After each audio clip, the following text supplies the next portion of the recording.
Assalamualaikum warahmatullahi wabarakatuh. Kembali lagi bersama kami di Podtren, podcast pesantren. Yang pastinya kita di sini bisa sharing, caring tanpa rarungsing dan tentunya inspiring.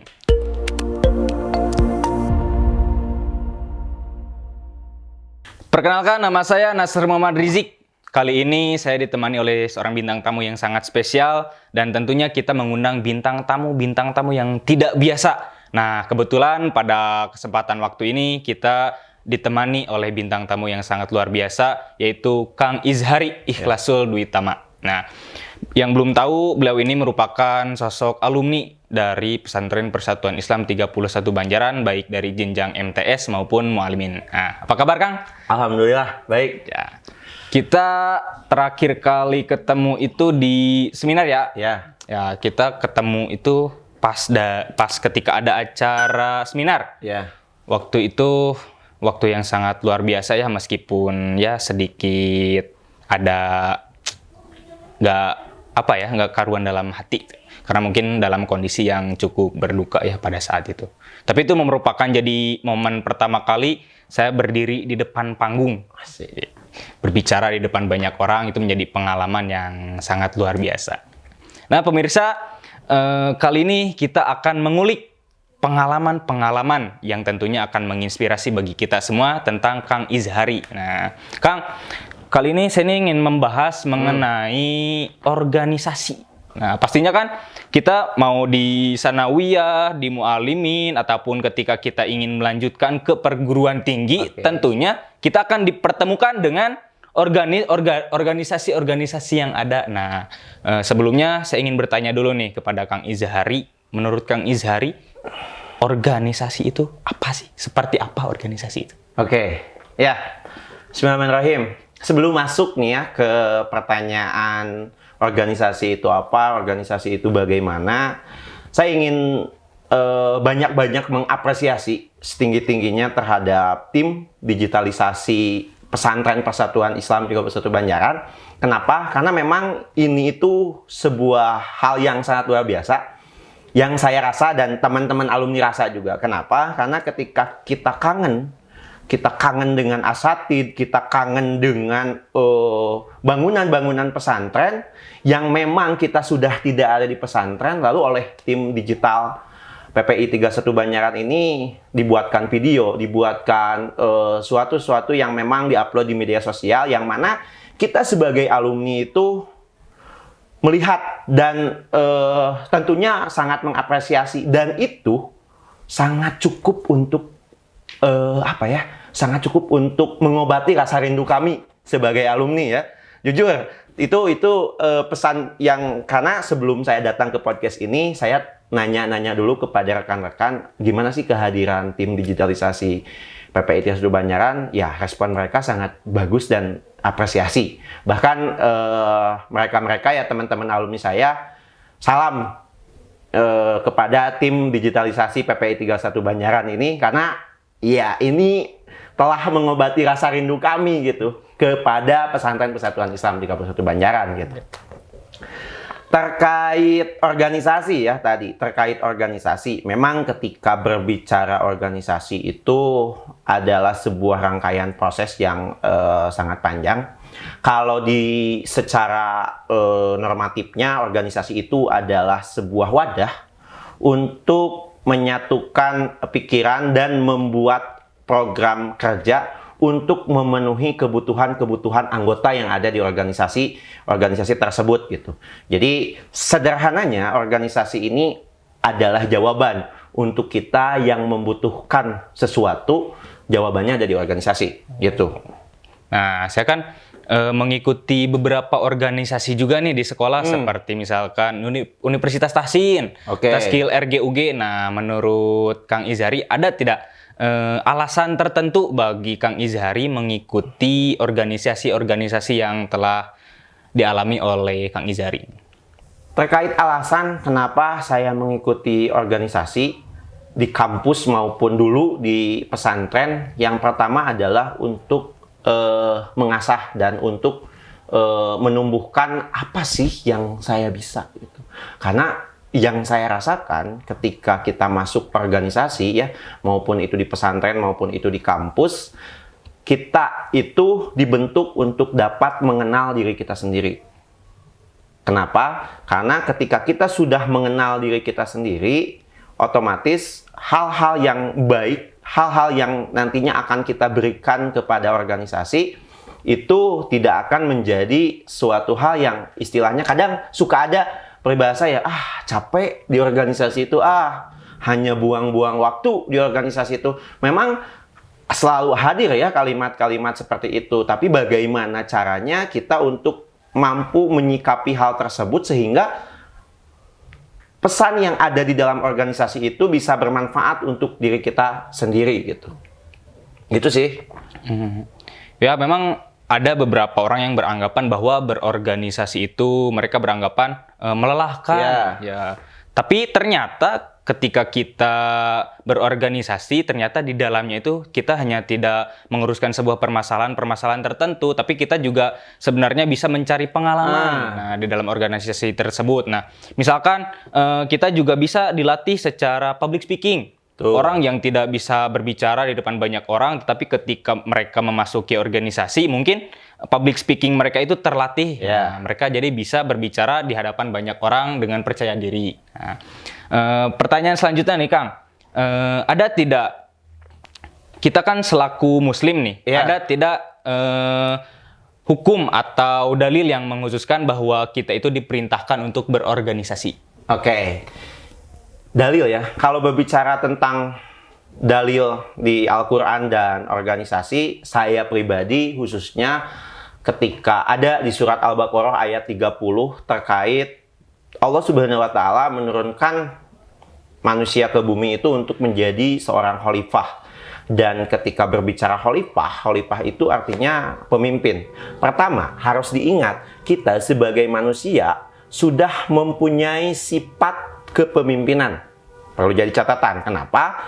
Karena Allah Subhanahu wa Ta'ala pun sudah menerangkan di ayat Al-Quran tersebut bahwa Nabi Adam dan manusia-manusia selanjutnya itu mempunyai atau misal diturunkan ke bumi itu untuk menjadi seorang khalifah, seorang pemimpin. Artinya sifat kepemimpinan yang ada di dalam diri kita itu sudah timbul sebetulnya. Jadi ketika berbicara organisasi itu berbicara juga bagaimana memimpin orang banyak. Dan sebelum kita memimpin orang banyak, tentunya kita harus selesai dengan diri kita sendiri. Kenapa seperti itu? Karena ketika kita mau menjadi seorang pemimpin, kita harus bisa dulu memimpin diri kita sendiri. Dan organisasi itu menjawab hal tersebut. Nggak ada kan orang yang masuk organisasi lalu tiba-tiba menjadi seorang pemimpin organisasi tersebut, menjadi seorang ketua di organisasi tersebut, nggak ada. Tentunya mereka melalui mekanisme, melalui proses yang panjang. Betul tadi yang disampaikan, bahwasannya sederhananya organisasi itu melatih mental. Pertama itu melatih mental, public speaking, dan di organisasi itu dituntut bagaimana caranya kita manajemen waktu. Karena dengan kesibukan yang ada, kita harus bisa mengoptimalkan kinerja kita di organisasi. Begitu. Dari segi pengalaman, sekarang kan Kang Izari ini kuliah ya? Ya, kuliah. Kuliah di mana tuh, Kang? Saya kuliah di Universitas Kebangsaan Republik Indonesia, juga di UIN Sunan Gunung Jati Bandung. Sekaligus? Sekaligus dua gitu. Luar biasa. Itu nggak capek tuh, Kang? Kalau tolak ukur capek hanya dilihat dari sebagaimana sibuknya, ya jelas capek. Tapi kalau saya pribadi berpikirnya seperti ini, ketika rasa capek dengan ilmu yang kita dapatkan dengan banyak, rasa capek ini pada akhirnya akan kalah dengan penerimaan informasi, ilmu, semuanya yang kita dapatkan. Karena memang untuk hari ini kuliah di 2 kampus memang jarang ya, dan tapi saya nggak tahu juga di luaran sana mungkin banyak, ada yang 3 kampus bahkan 4 kampus. Tapi yang saya rasakan hari ini ketika kuliah di 2 kampus, saya bisa lebih dapat ilmu yang lebih banyak. Kenapa? Karena yang pertama kan di Universitas Kebangsaan Republik Indonesia yang tentunya kampus swasta yang mata kuliah agamanya pun hanya semester 1 gitu ya. Beda dengan di UIN. Coba teman-teman alumni mungkin yang nonton ini, kalau teman-teman alumni yang kuliah di UIN, itu mereka mengulang pelajaran yang di kita. Makanya ketika teman-teman alumni pesantren yang masuk ke UIN, itu mereka pasti IPK semester 1-nya bagus. Kenapa? Karena yang dipelajarin itu dasar-dasarnya saja. Makanya buat teman-teman santri yang memang mau melanjutkan ke jenjang perguruan tinggi, itu harus betul-betul dimaksimalkan dari sekarang. Gitu. Terlepas dari sanawiyah, mu'alimin harus betul-betul dimaksimalkan. Apalagi yang nanti dilanjutkan ke universitas Islam, universitas Islam lagi, itu nanti bakalan dia ngerasa, wah, ini pelajaran yang udah diulang, udah diajarkan oleh asatid-asatid sini. Itu boleh di cross check ya ke alumni yang kuliah di UIN atau alumni-alumni yang melanjutkan ke jenjang universitas-universitas Islam, itu boleh di cross check. Lalu terkait ini yang ingin saya sampaikan kepada rekan-rekan pengalaman ya, kalau ngomongin pengalaman, itu di mu'alimin kita kan banyak ya pelajaran yang dikasih oleh para asatid. Sehari itu bisa berapa pelajaran sih? Ya sekitar 7 8 satu hari. Nah, 7 sampai 8 satu hari ya itu. Sedangkan ketika di kampus itu kita hanya mendapatkan 2 pelajaran per hari. Paling banyak 3 lah. Artinya anak-anak mu'alimin yang lanjut kuliah itu pasti mereka bakal sok kultur karena waktu yang mereka punya jadi lebih banyak gitu. Dan tentunya saya ingin berterima kasih sangat-sangat kepada pesantren ini karena telah mendidik dengan sangat luar biasa gitu ya, memberikan pelajaran melalui mekanisme yang begitu banyak sehingga pada akhirnya ketika kita ditempatkan di luar, itu kita sudah tidak merasa capek, tidak merasa ini. Karena ya tadi di mu'alimin 8 atau 7 sampai 8, di kampus kita sehari cuma dapat 3 pelajaran. Dan waktu itu yang dimanfaatkan untuk organisasi gitu. Jadi memang saya rasa orang-orang ya asatid-asatid di sini pun sudah memetakan ketika alumni-alumni santrinya yang masuk ke universitas agar dia mampu beradaptasi dengan cukup baik gitu. Itu sih yang ingin saya apresiasi setinggi-tingginya ya. Karena asli itu bakal kerasa sekali perbedaannya. Teman-teman bakal merasa shock kultur sekali gitu. Ruas gitu. Asli.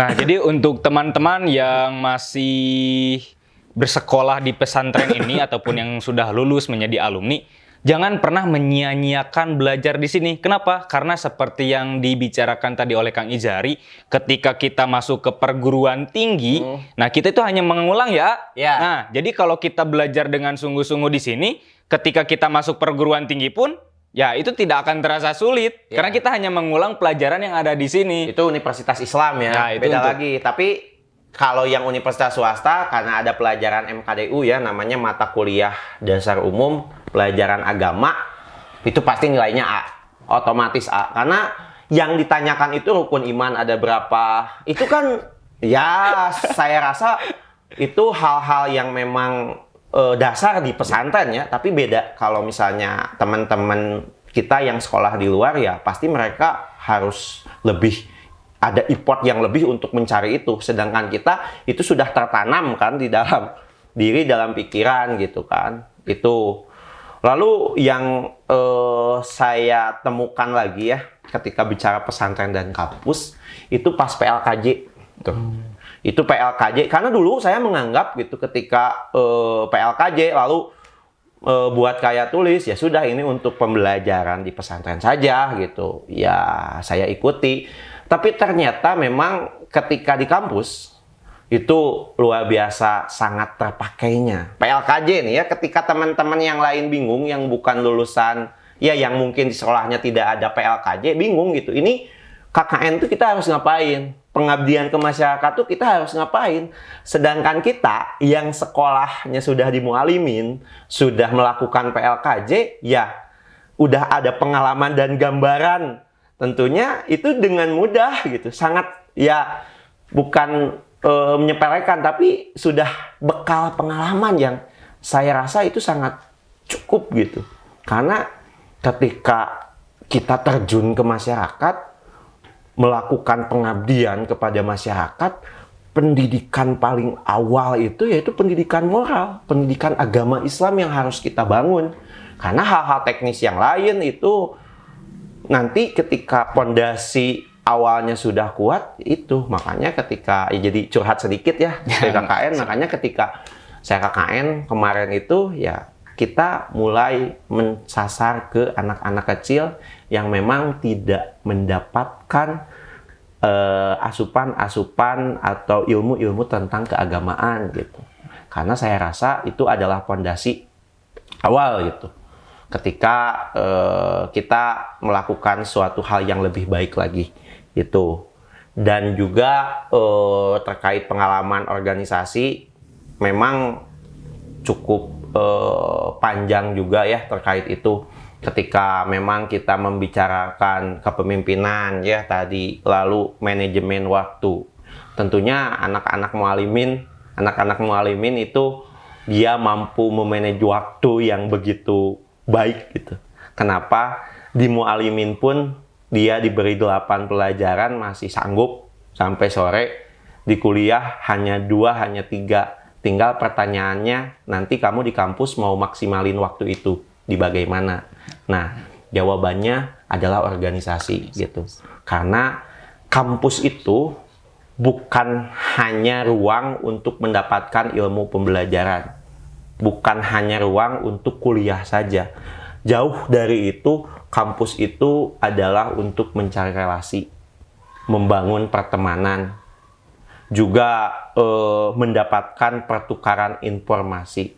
Karena pelajaran di kampus itu hanya berapa persen? Mungkin yang saya dapatkan 30-40%. Nah, sisanya mau dipakai apa? Kalau saya pribadi, sisanya itu saya maksimalkan dengan berkegiatan, dengan berorganisasi. Gitu sih. Nah, seringkali kan itu memang benar ya, kita menganggap bahwa beres sekolah, lalu kita berorganisasi, rapat ini, rapat itu, menguruskan ini, menguruskan itu terasa lelah ya. Yeah. Saya juga di Mualimin sangat-sangat merasakan gitu. Sekolah, pulang sore, rapat RG-UG, belum.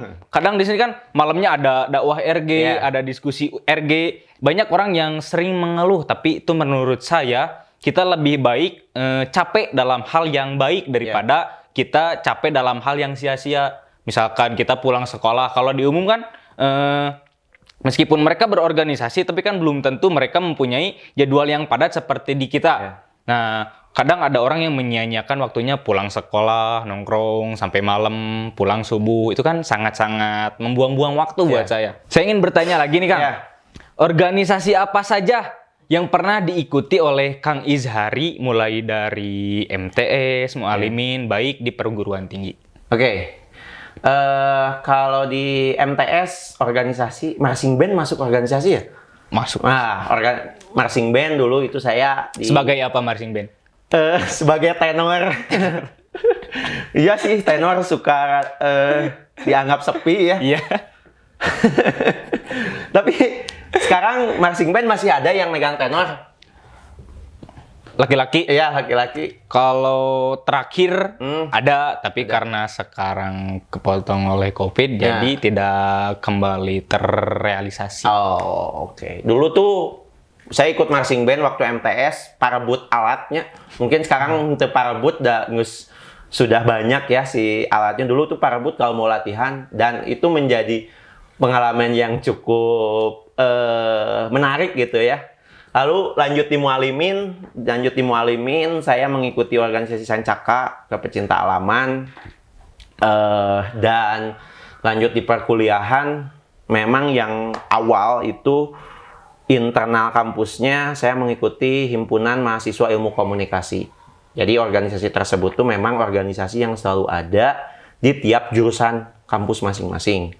Karena itu memang di organisasi tersebut itu jawaban untuk mengasah soft skill maupun hard skill dan juga mengimplementasikan ilmu-ilmu yang didapat di kampus, di perkuliahan, dan menjadi wadahnya itu adalah himpunan internal HMJ Ilmu Komunikasi, itu himpunan mahasiswa jurusan.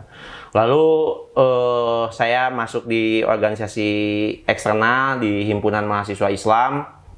Di sana memang belajar tentang bagaimana caranya memimpin organisasi, lalu isu-isu kontemporer, isu-isu terkini yang memang itu menjadi kebutuhan seorang mahasiswa.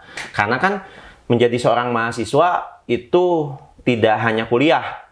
Tentunya ngobrol, ngopi juga itu menjadi sebuah diskusi. Karena yang kita bicarakan itu ketika menjadi mahasiswa walaupun tidak diagendakan, pasti bab-bab atau ranah-ranah intelektual, ranah-ranah keilmuan. Dan dari sana konstruksi berpikir mulai terbangun gitu.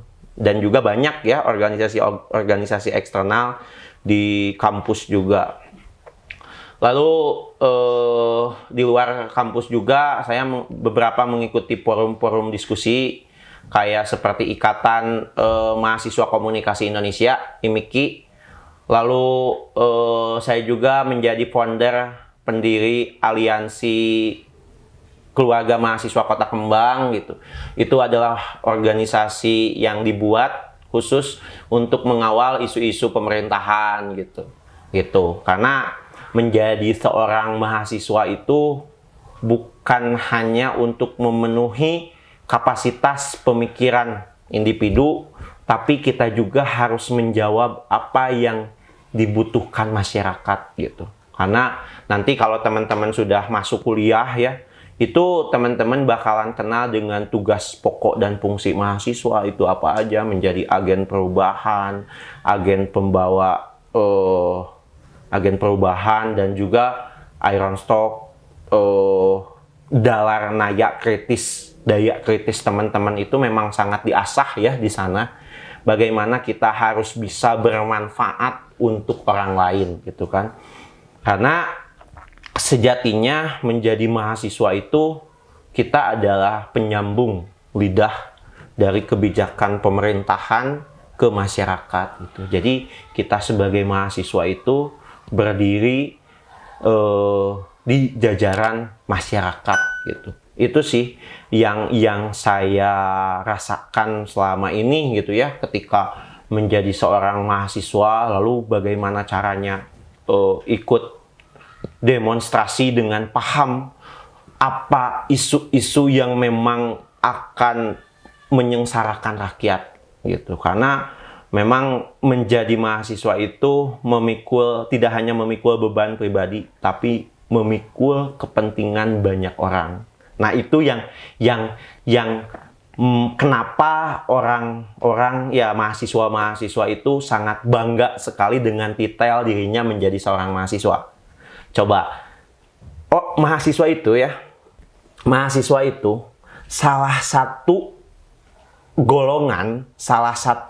golongan dari masyarakat yang diberi gelar maha setelah Allah Subhanahu wa Ta'ala. Coba, ada nggak di dunia ini yang diberi gelar maha selain mahasiswa? Nggak ada kan? Nggak. Secara kalimat saja sudah maha dari segala siswa. Kan kalau SD, SMP, SMA disebutnya siswa kan. Tapi ketika masuk perguruan tinggi, kita itu diberi titel mahasiswa. Tahu kan artinya maha itu sangat luar biasa. Nah itu kebanggaan dan poin tersendiri, value tersendiri. Kenapa menjadi seorang mahasiswa itu bukan memikul beban pribadi saja, tapi bagaimana caranya memikul beban banyak orang itu. Dan seorang santri ketika menjadi mahasiswa itu bakalan punya value lebih. Contoh, di setiap kegiatan nih ya, setiap acara. Itu kan pasti ketika setiap acara itu ada yang namanya pembacaan ayat suci Al-Quran yang disampaikan oleh, yang dilantunkan oleh itu kan. Dan ketika kita punya titel santri, teman-teman mahasiswa kita tahu bahwa kita alumni pesantren itu sudah pasti, langsungnya ngaji, gitu kan. Langsung dapat kepercayaan. Langsung dapat kepercayaan. Dan value-value yang lain pun bisa, ya nilai-nilai kita kesantren pun mereka bakalan kasih privilege yang lebih ya terhadap kita yang santri gitu. Makanya ketika masuk di lingkungan kampus, bagaimana caranya kita bisa tetap menjadi seorang mahasiswa yang tidak lupa nilai-nilai kesantrian kita. Karena kalau boleh saya katakan, pesantren Persatuan Islam 31 Banjaran ini bagi saya bukan hanya sekolah, tapi identitas. Kenapa saya bilang identitas? Karena yang namanya identitas pasti dibawa kemana-mana. Pasti dipakai kemana-mana. Dan kenapa saya bilang bahwa PPI 31 Banjaran ini bukan hanya sekolah, bukan hanya pesantren, tapi menjadi identitas, ya karena bakalan terus ingat, bakal terus mengakar di dalam diri kita bahwa kita itu seorang santri pesantren Persatuan Islam 31 Banjaran. Makanya kemanapun kita melangkah, pasti tentunya suka ada geretes, bahasa Indonesia namanya geretes hati. Oh, kita itu santri gitu. Jadi kita jangan sampai ternodai oleh lingkungan yang memang ini bukan nilai-nilai kesantrian yang diajarkan oleh PPI 31 Banjaran gitu. Makanya kalau misalnya ada yang nanya ke saya, pesantren Persatuan Islam 31 Banjaran bagi kamu apa? Bagi saya identitas. Karena identitas itu mencakup semua dan bakal dibawa kemana-mana. Saya masih ingat lagu yang dimanapun diri kami berada. Himne. Kami senantiasa menjadi penerang. Nah, implementasinya adalah ketika kamu masuk perkuliahan, implementasikan di sana. Ketika kamu masuk universitas manapun, ketika kamu masuk lingkungan manapun, lagu itu yang saya masih terngiang-ngiang, dimanapun diri kami berada, kami senantiasa menjadi penerang. Jadilah penerang buat orang-orang gitu. Karena kita sudah punya value lebih sebagai santri terhadap orang-orang. Bab keislaman ketika kita ngomong di mahasiswa, di lingkungan mahasiswa yang memang punya latar belakang yang berbeda ya, nggak hanya santri, itu kita bakal lebih didengarkan. Serius, kita bakalan lebih dianggap orang yang soleh gitu. Walaupun pada kenyataannya kita menuju kesolehan tersebut, mengupayakan terus kesolehan tersebut, tapi di mata mereka, di mata teman-teman kita itu seorang yang soleh gitu, seorang yang nyantri gitu kan, gitu sih. Jadi karena hanya kita lulusan dari pesantren, kita akan mendapat sebuah kepercayaan yang begitu besar ya, ketika masuk ke jenjang yang selanjutnya ya. Begitu banyak pengalaman-pengalaman yang kita dapatkan dari Kang Izhari ini, termasuk tadi yang organisasi-organisasi yang telah diikuti oleh Kang Izhari, begitu banyak dan bukan hanya organisasi-organisasi yang biasa. Tentunya ini organisasi-organisasi yang besar, yang di mana mereka itu memikul beban, bukan hanya memikul beban para anggotanya saja, tetapi mereka memikul beban dan permasalahan dari masyarakat luas. Ya, masyarakat luas. Betul. Nah, terkait pengalaman tadi sudah. Nah, mengenai organisasi, ada tidak perbedaan ketika Kang Izhari berorganisasi ketika masih menjadi siswa dan menjadi mahasiswa?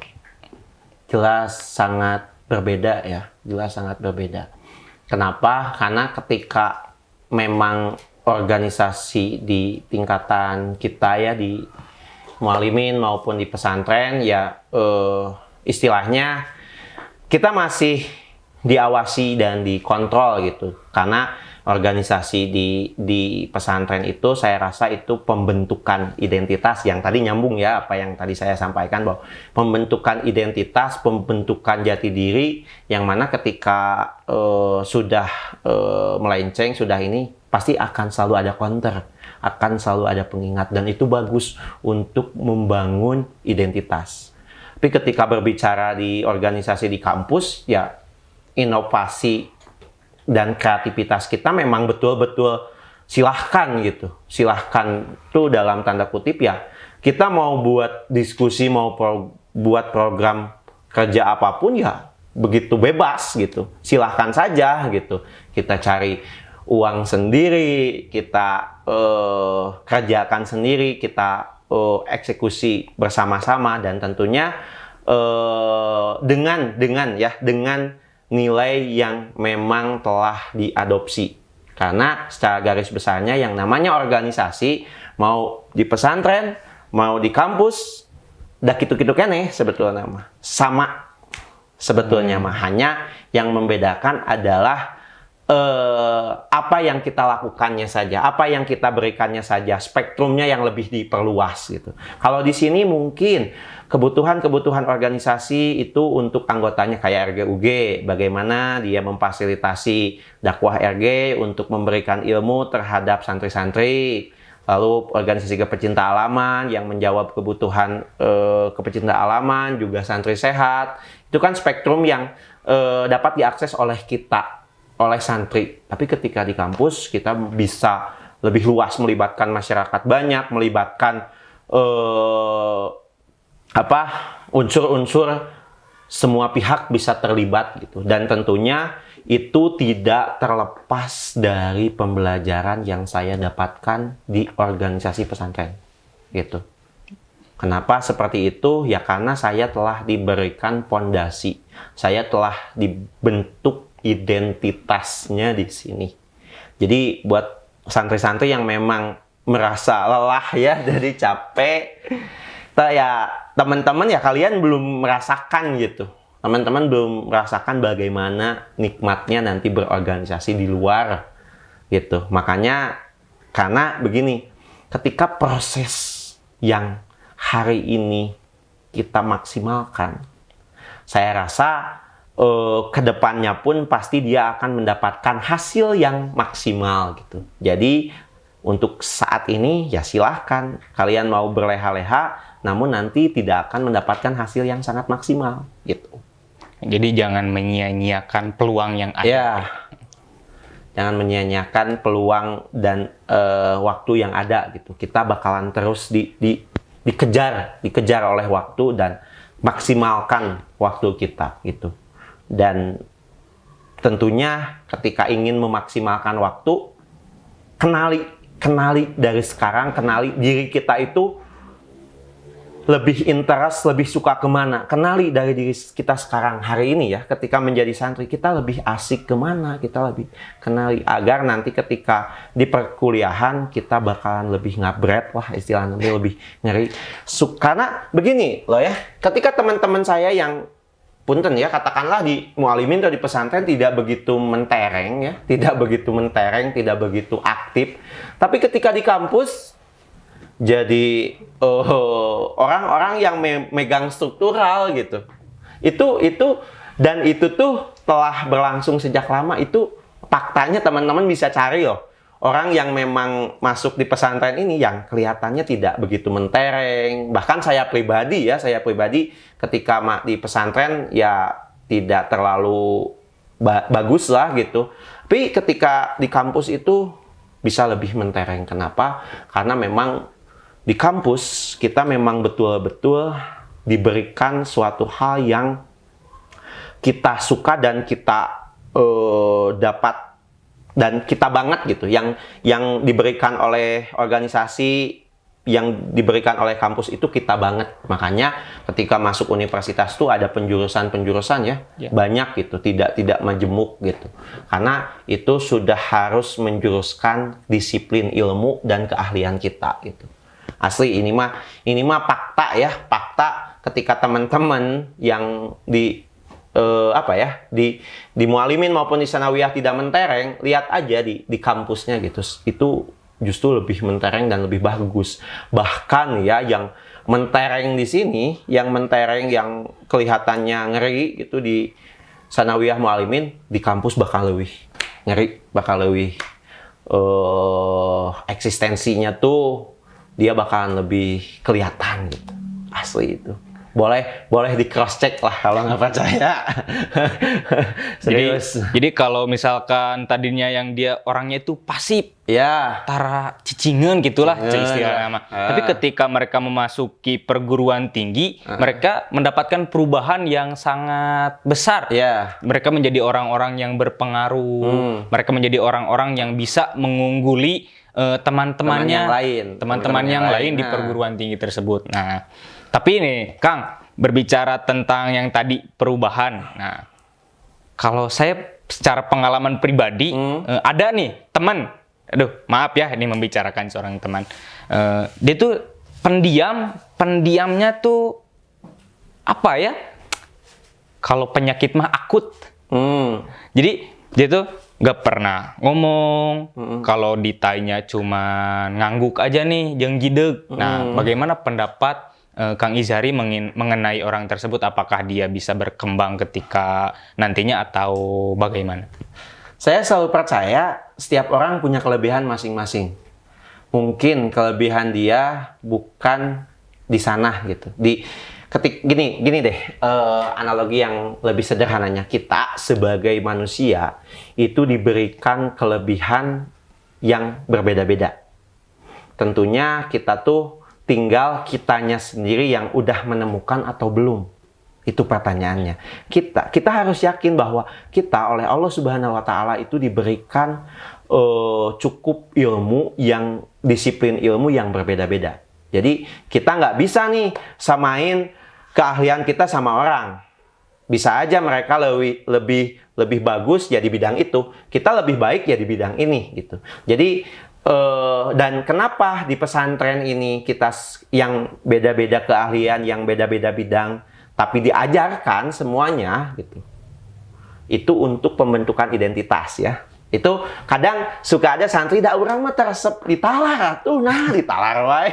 Kadang kan suka ada gitu ya. Nah, itu dia tidak sadar bahwa itu tuh pembentukan karakter identitas. Toh ketika kamu sudah selesai menjadi di pesantren ini, kalian boleh pilih apa disiplin ilmu yang teman-teman lebih sukai dan lebih bisa menguasai ya itu. Dan awalnya ketika seperti itu kita harus mampu kenal dulu dengan diri kita sendiri. Saya selalu tanamkan itu. Saya selalu ada waktu 3 atau 2 jam untuk me time. Saya tuh mau ngapain sih? Saya tuh untuk apa gitu? Saya tuh lahir tuh untuk apa sih? Ada apa? Ada pertanyaan-pertanyaan itu yang itu bisa diselesaikan oleh diri kita sendiri gitu. Jadi ketika kita nih buat teman-teman khususnya yang mau memutuskan kuliah ke kampus manapun, yang masih bingung, yang masih kebingungan, ya konsultasi dengan psikologi. Nggak ya, kenali diri teman-teman tuh lebih bagus di mana gitu. Lalu diimbangi dengan konsultan kan, apa sih, BK ya, bimbingan konseling kan. Nah itu di pesantren kita tuh udah ada. Sebelum kita ke konseling, kita tuh harus damai dulu dengan diri kita sendiri. Kita tuh mau kemana gitu. Dan jangan sampai kita itu hanya ikut-ikutan orang lain saja. Gitu. Kita nggak punya kehendak bebas. Ada si eta ge ka kuliah ka ditu, abg ka itu, ya jangan sampai seperti itu gitu. Jadinya apa yang kita bisa itu tidak berkembang. Itu. Kalau ikan suruh manjat pohon kan sampai kapanpun dia bakal merasa bodoh ya. Iya kan? Tapi ketika ikan itu suruh berenang di lautan bebas, dia bakal menjadi perenang yang sangat handal. Begitupun kita sebagai manusia. Kalau kita sudah menemukan disiplin ilmu kita mau di mana, kita akan menjadi seorang yang sangat ahli.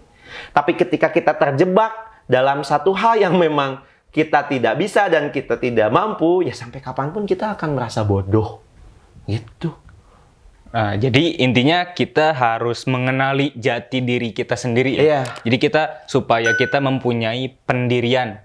Betul. Dan lebih percaya diri lagi terhadap kehidupan kita sendiri supaya kita itu betul seperti yang tadi dikatakan oleh Kang Gijari, meh teu nunutur batur wae, Iya. batur kieu urang kieu. Tapi kalau Iya. kita punya pendirian sendiri, jadi kita melakukan itu karena atas kehendak diri sendiri. Betul. Ya. Kembali lagi ke pembahasan mengenai organisasi nih. Iya. Tadi kan kita berbicara mengenai perbedaan. Nah, Yang saya rasakan di Mu'alimin dan Sanawiyah ketika berorganisasi, kita kan lebih banyak terlihat seperti masih anak-anak lah. Seperti kalau misalkan rapat nih, kalau kita merapatkan suatu kegiatan, kalau di Mu'alimin itu kan masih kadang ada orang yang beda pemahaman atau berbeda pendapat, saling egois. Nah, apakah di perguruan tinggi itu sama ataukah berbeda ataukah menjunjung tinggi kedewasaan? Jelas. Di semua organisasi perbedaan pendapat itu menjadi hal yang normal. Jadi istilahnya kayak gini deh. Karena kan gini, organisasi itu menyatukan semua orang yang mempunyai latar belakang yang berbeda, gitu kan. Makanya bakalan jelas kentara ketika rapat organisasi ada orang-orang yang mempunyai pemikiran yang berbeda. Makanya suka ada yang namanya musyawarah untuk mufakat, lalu suka ada yang namanya suara terbanyak, musyawarah. Nah, itu tuh untuk pengambilan keputusan gitu. Dan tentunya peran seorang ketua di organisasi tersebut bagaimana dia bisa selalu objektif dan bijaksana ketika mengambil keputusan dari perbedaan-perbedaan pendapat gitu. Jadi jangan heran, dan hal tersebut bukan urusan dewasa atau nggak dewasanya ya. Bahkan saya rasa di parlemen, di organisasi sekelas tingkatan tinggi nasional pun perbedaan pendapat itu pasti selalu ada. Jadi itu sudah menjadi hal yang sangat wajar, lumrah ya. Hal yang wajar kalau di organisasi. Nah, Kang, kita kan tadi sudah berbicara mengenai organisasi. Nah, output apa atau substansi apa yang dapat kita dapatkan dari berorganisasi? Nah, padahal kan kita berorganisasi ujung-ujungnya ya kita beres organisasi udah. Nah, apa yang dapat kita dapatkan dari berorganisasi tersebut? Oke. Ya, sebetulnya seperti ini ya. Kita harus perlu diingat ketika tadi saya bilang bahwa pesantren ini identitas, itu sebetulnya nyambung dengan poin akhir yang memang kita itu lahir dari rahim yang sama, yaitu rahim persatuan Islam. Artinya ketika kita mempunyai atau lahir dari rahim yang sama, tentunya mau dimanapun kita aktif, mau dimanapun kita berada, dimanapun kita berproses, dimanapun kita menjadi sesuatu yang orang lain anggap hebat, tentunya kita harus selalu ingat jalan pulang. Harus selalu ingat rumah kita, yaitu persatuan Islam.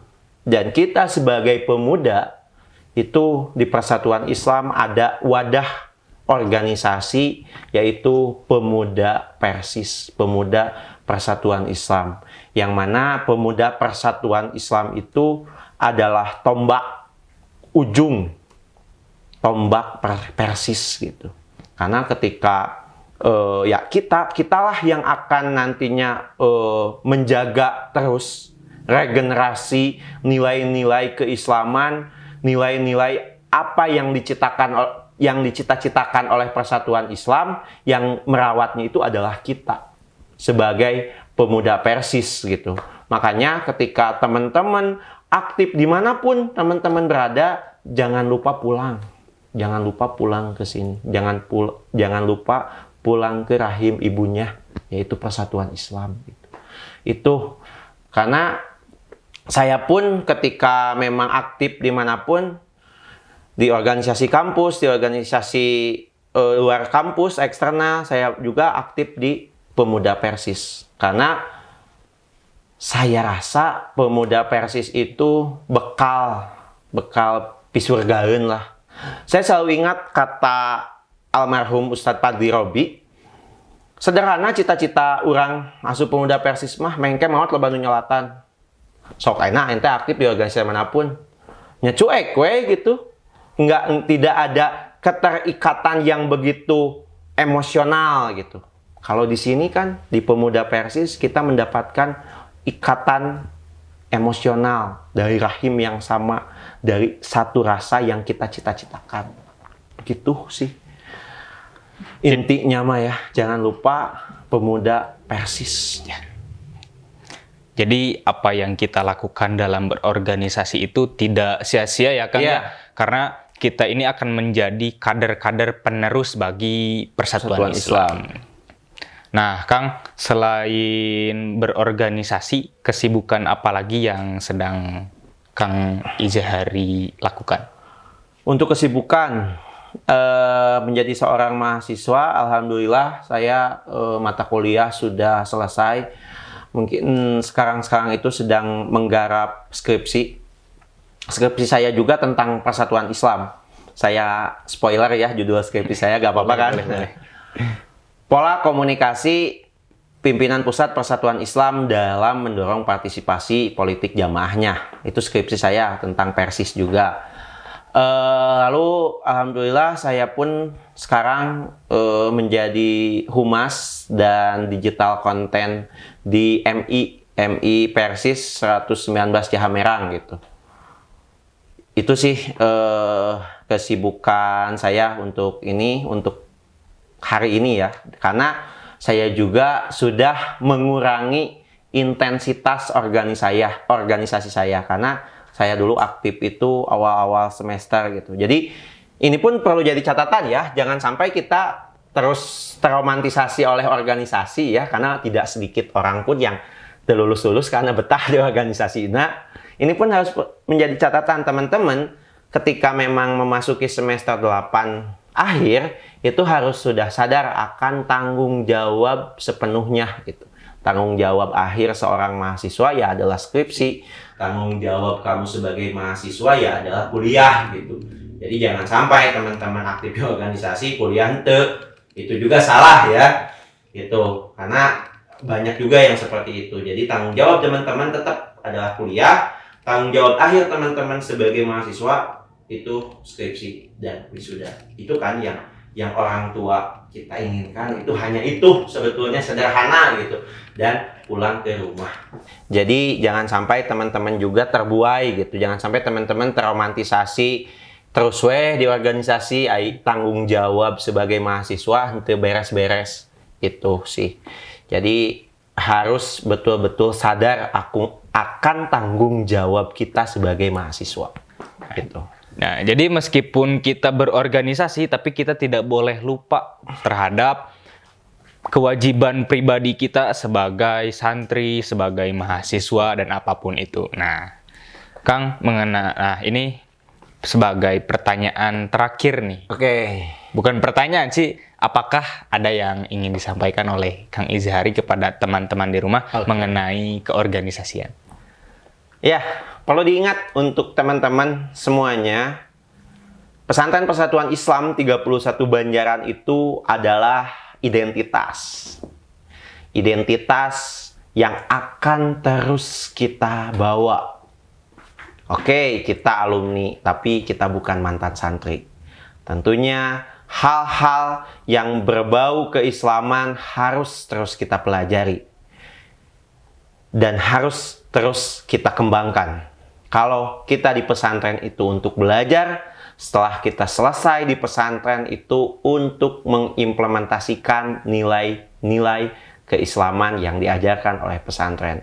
Dan untuk organisasi, perlu diingat, manusia tidak bisa hidup sendiri. Manusia itu makhluk sosial yang tentunya harus membutuhkan bantuan orang lain. Dan kita harus mempunyai kelompok, mempunyai organisasi. Begitupun dulu kabilah-kabilah yang ada banyak membersamai Rasulullah. Intinya kita sebagai manusia tidak bisa hidup sendiri. kita mencapai keinginan kita, mencapai ridho Allah, mencapai cita-cita itu harus bersama-sama. Itu saja sih yang dapat saya sampaikan. Nah, bagi teman-teman di rumah nih, yang mempunyai banyak waktu luang atau ingin mengasah public speaking-nya nih. Misalkan ada yang masih malu-malu ketika berbicara di hadapan banyak orang. Nah, mungkin kalian boleh atau wajib sekali untuk mengikuti organisasi. Kenapa? Karena di dalam organisasi kalian akan dilatih bagaimana kalian bisa berbicara di hadapan banyak orang. Dan kalian bisa menyampaikan aspirasi-aspirasi yang ada dalam pikiran kalian. Nah, untuk teman-teman di rumah, nantikan episode selanjutnya. Nah, kami akan mengundang bintang tamu yang menarik lagi lainnya seperti bintang tamu kita kali ini. Nah, buat kalian yang mempunyai saran untuk pemateri selanjutnya, bintang tamu selanjutnya, boleh kalian komentar di kolom komentar.